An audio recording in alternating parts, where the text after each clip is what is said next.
Praise Lord, have a blessed morning. Today's promise, ఈ రోజు దేవుని వాగ్దానం మీదనగా సామెతలు 20:1 ద్రాక్షారసము వెక్కిరింత పాలు చేయును, మద్యము అల్లరి పుట్టించును, దాని వశమైన వారందరూ జ్ఞానము లేనివారు. దేవుని పక్షులాగా దీవించి ఆశీర్వదించును గాక. ఈరోజు మద్యం తాగుచున్న బిడ్డలతో దేవుడు ప్రత్యక్షంగా మాట్లాడుతున్నాడు. ఏంటంటే దాన్ని సేవించి వారందరూ కూడా జ్ఞానం లేకుండా ఉన్నారంట, వెక్కిరింత పాలవుతారంట. దేవుడు ప్రత్యక్షంగా తెలియజేస్తున్నాడు. ప్రియ సహోదరి సహోదరుడు, నీ కుటుంబం అన్న ఆర్థిక పరిస్థితుల నిమిత్తం కానీ, నీ కుటుంబ సమస్యల నిమిత్తము కానీ, ఒకవేళ ఈ కుటుంబంలో ఉన్న ఒత్తిడి నిమిత్తము నేను ఈ యొక్క మద్యం సేవిస్తున్నాను అనేసి నువ్వు క్షమాపణ చెప్పుకుని దాన్ని నువ్వు స్వీకరించడానికి దేవుడు నీతోనే మాట్లాడుతున్నాడు. ప్రియ సహోదరి సహోదరుడు, దేవుడు ఏం చెప్తున్నాడంటే జ్ఞానం లేని వారు దాన్ని సేవిస్తారంట. ప్రియ సహోదరి సహోదరుడు, నువ్వు జ్ఞానం లేకుండా ఉన్నావా?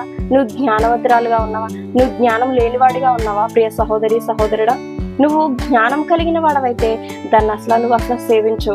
ఎందుకంటే జ్ఞానము అడిగిన వారికి, ప్రతి వారికి కూడా దేవుడు ఏం చెప్తున్నాడంటే ధారాళంగా ఇస్తానని దేవుడు ప్రత్యక్షంగా సెలవిస్తున్నాడు. ప్రియ సహోదరి సహోదరుడు, దేవుడు అడిగిన వాటికంటే, ఊహించిన వాటికంటే మనకు అధికంగా మేలుడు చేయే దేవుడు, జ్ఞానం ఇచ్చే దేవుడు.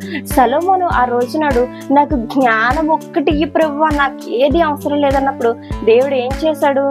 జ్ఞానముతో పాటు సిరి సంపదలు తన పితరుల కంటే, తన తరముల కంటే అధికంగా సమూయేలుని దీవించాడు. ప్రియ సహోదరి సహోదరుడు, ఈ రోజు నాడు అదే దేవుణ్ణి నువ్వు సేవిస్తున్నావు. నువ్వు చేయని దేవుడా? ప్రియ సహోదరి సహోదరుడు, నువ్వు అడుగు, నువ్వు నిశ్చయంగా అడిగినడలా నా నామం ఏది అడిగినా నేను చేతులను సెలవిస్తున్నాడు కదా. ప్రియ సహోదరి సహోదరుడు, అట్రీదిగా నువ్వు నిరాశ చెంది నీవు ఈ మద్యం పాలైనప్పుడు దేవుడు ఏం చేస్తానంటే నిన్ను వెక్కిరింత పాలు చేస్తానంటున్నాడు. ప్రియ సహోదరి సహోదరుడు, ఒక వాహనం మీద వెళ్ళేటప్పుడు, ఒక సైకిల్ మీద వెళ్ళినా, ఒక బండి మీద వెళ్ళినా, ఒకవేళ ఒక కారు మీద వెళ్ళినా, ఎట్రీతిగా నువ్వు దాన్ని ఎలా కంట్రోల్ చేయగలుగుతావు? నీ వశంలో నీ శరీరం ఉంటుందా? ఒక్కసారి ఆలోచించు ప్రియ సహోదరి సహోదరుడు. నీ నడవడిక, నీ తీరు అస్సలు దాన్ని వశంలోనే కూడా ఉండదు అది. ప్రియ సహోదరి సహోదరుడు, అట్రీతిగా జ్ఞానము లేనివాడంట మద్యం సేవించేవాడు. కానీ దేవుడు అట్రీతిగా ఉండవద్దు అంటున్నాడు. జ్ఞానము కలిగిన వాడిగా చేస్తానంటున్నాడు. జ్ఞానంతో పాటు నీకు సిరి సంపదలు ఇస్తానంటున్నాడు. ప్రియ సహోదరు, దేవుడిని వాక్యాన్ని ధ్యానించు ప్రియ సహోదరి ప్రియ సహోదరుడు. దేవునికి అసాధ్యమైనది ఏదీ లేదు. ప్రియ సహోదరి సహోదరుడు, ఈ వాక్య లేఖనమును నీ జీవితంలో ఫలింపచేయునుగాక. ఆమేన్ ఆమేన్.